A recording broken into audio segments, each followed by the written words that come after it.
कौन ब्रह्मा का पिता है, कौन विष्णु की मां, शंकर का दादा कौन है, हमको दे बता।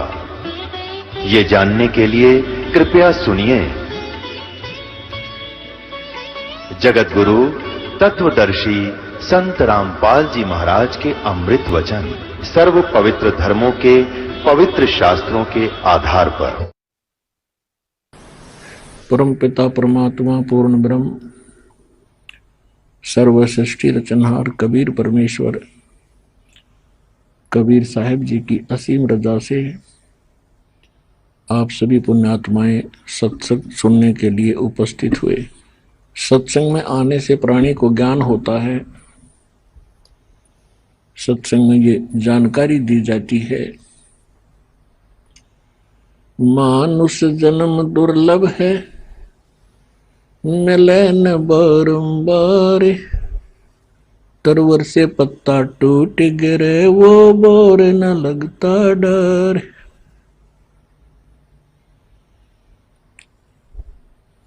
मानुष जन्म पाया कर जो नहीं रटे हरि नाम, जैसे कुआ जल बिना भाई बनवाया क्या काम। राम नाम निज सार है, राम नाम निज मूल, राम नाम सौदा करो भाई राम नाम ना भूल।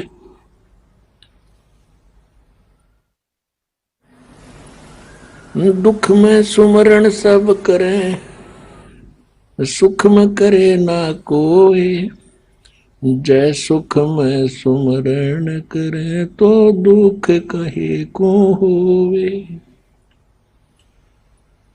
कबीर सुख में सुमरण किया नहीं, दुख में करते याद, कहे कबीरता दास की भाई कौन सुने फरियाद।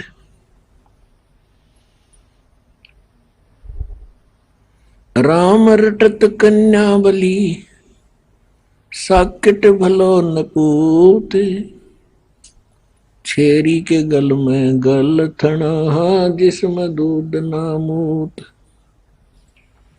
राम रटत कोड़ी भलो, चू चू पड़े जो चाम, ये सुंदर शरीर किस काम का, जा मुख नाही नाम। कबीर जिव्या तो वाए भली, जो रटे हरि नाम, नहीं तो काट के फेंक दियो भाई मुख में बोलो ना चाम। राम रटत निर्धन भला, टूटी घर की छान, वो कंचन मैल किस काम के, जहाँ भक्ति नहीं भगवान। परम पिता परमात्मा ने स्वयं आकर के अपने बच्चों को यथार्थ ज्ञान देना पड़ता है। हम ऐसे जालिम लोक में रह रहे हैं, हम ऐसे जालिम स्वामी के लोक में रह रहे हैं जो हमेशा हमें मिसगाइड करता है। हमें दुख के अतिरिक्त वो कुछ नहीं दे सकता और हम उसको अपना मालिक मानकर अभी तक उसी की पूजा और उसी के पुत्रों को भगवान मान के आश्रित रहे, जिस कारण से हमने असंख्य जन्म हो गए यहाँ पर जन्म और मृत्यु के कष्ट को उठाते हुए। तो परमात्मा ने आके हमें ज्ञान दिया है कि जिस लोक में आप रह रहे हो, ये लोक आपका नहीं है, ये घर आपका नहीं है, यह संपत्ति आपकी नहीं है। यह भूल भारी लगी है आपको, क्योंकि आपको सत्संग नहीं मिला। उसके विषय बताते हैं कि जब काया तेरी है नहीं, यह माया कहां से हो। जब आपका शरीर आपका नहीं है तो इस माया को चपटा बैठा, बैंक बैलेंस बनाने लग रहा, बड़ी बड़ी कोठी बना के प्रसन्न हो रहा, कल मृत्यु हो जाएगी, परसों कुत्ता बनकर उसको ठीक है चारों तरफ घूम रहा होगा, कोई अंदर ना जान दे आपने। तो परमात्मा याद दिलाते हैं, भोली आत्मा आज तक तो चलो आपको पता नहीं था इसका कोई अल्टरनेट नहीं था।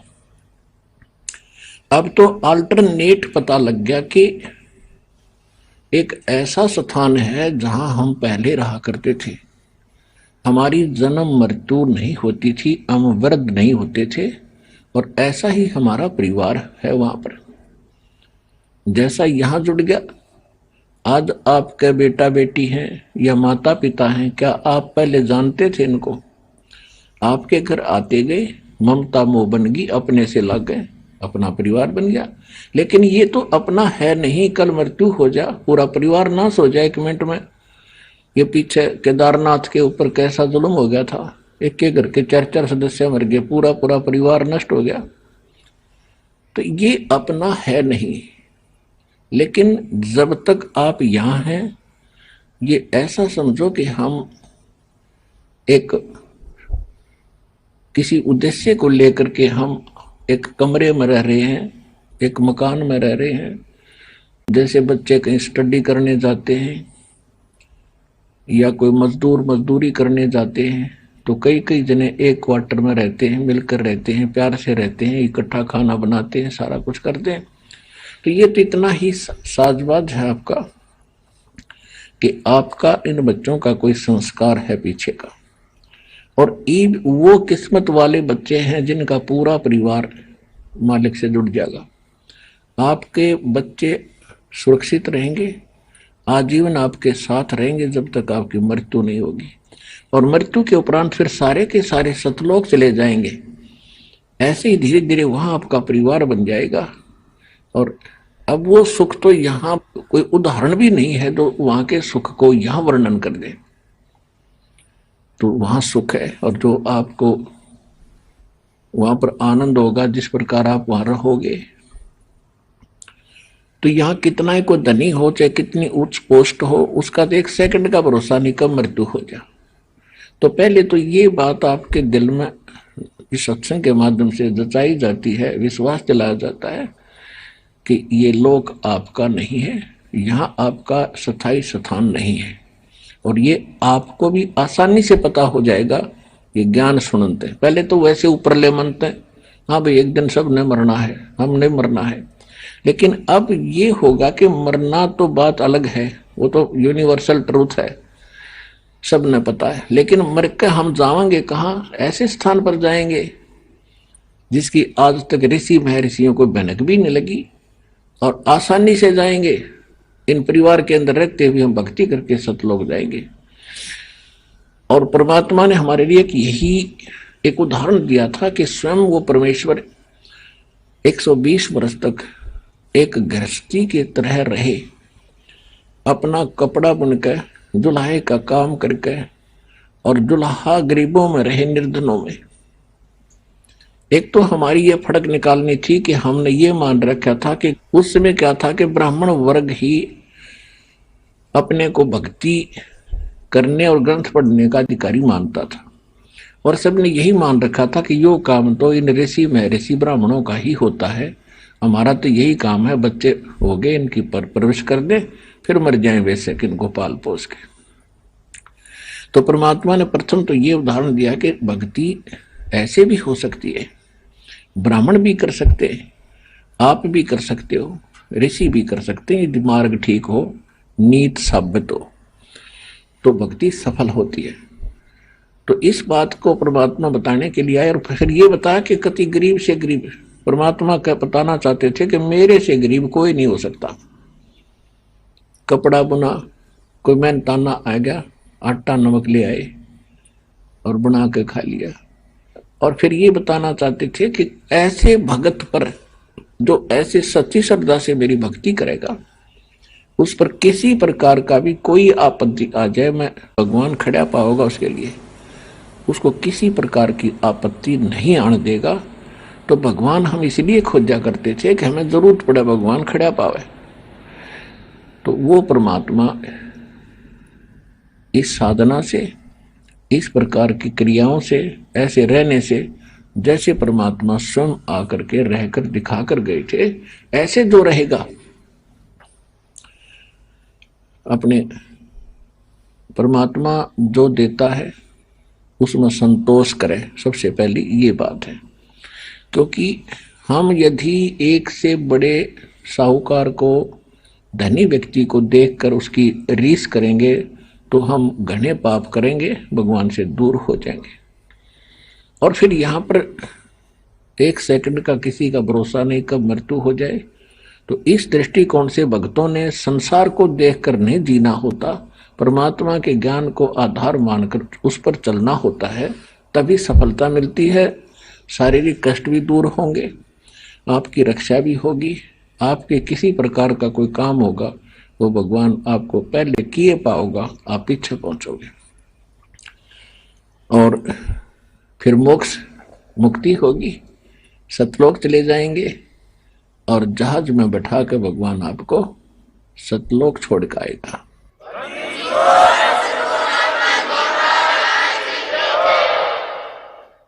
पुण्यात्मा, अध्यात्म मार्ग को समझने के लिए हमने अपने सदग्रंथों को आधार मानना होगा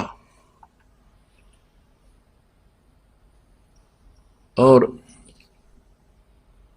सबसे पहले हमने ये जानना होगा कि सृष्टि की रचना हुई कैसे, हम इस काल के जाल में कैसे फंसे। तो ये जानकारी जब तक आपको नहीं होगी तब तक आप अध्यात्म मार्ग में किसी भी ना ग्रंथ को समझ सकते, ना हमारे सत्संग को समझ सकते। जब आपको सृष्टि रचना का पूर्ण ज्ञान हो जाएगा तो उस समय आप परमात्मा को पहचानेंगे। फिर किसी भी सदग्रंथ को आप पढ़िएगा, अपने आप आपको समझ में आने लगेगा। तो पुण्यात्मा, अध्यात्म मार्ग को समझने के लिए अपने को सृष्टि रचना का ज्ञान होना चाहिए। पुण्यात्माओं, परमात्मा के गुणों में लिखा हुआ है, जैसा कि आपको बहुत बार दास बताता है कि ऋग्वेद मंडल नंबर 9 सूक्त 86 के मंत्र नंबर 26 और 27 में, ऋग्वेद मंडल नंबर 9 सूक्त 82 के मंत्र 1, 2, 3 में, ऋग्वेद मंडल नंबर 9 सूक्त 57 के मंत्र 3 में, ऋग्वेद मंडल नंबर 9 सूक्त 20 मंत्र 1 में, ऋग्वेद मंडल नंबर 9 सूक्त 1 मंत्र 8 और 9 में, ऋग्वेद मंडल नंबर 9 सूक्त 94 के मंत्र 1 में, ऋग्वेद मंडल नंबर 9 सूक्त 95 के मंत्र 2 में, ऋग्वेद मंडल नंबर 9 सूक्त 96 के 96 के मंत्र 16 से लेकर 20 में। और भी अनेकों स्थानों पर यह प्रमाण है कि वो कबीर नामक परमात्मा है। परमात्मा का वास्तविक नाम कबीर देव है और वो सतलोक में रहता है। सतलोक एक पृथ्वी है, सौ प्रकाशित है।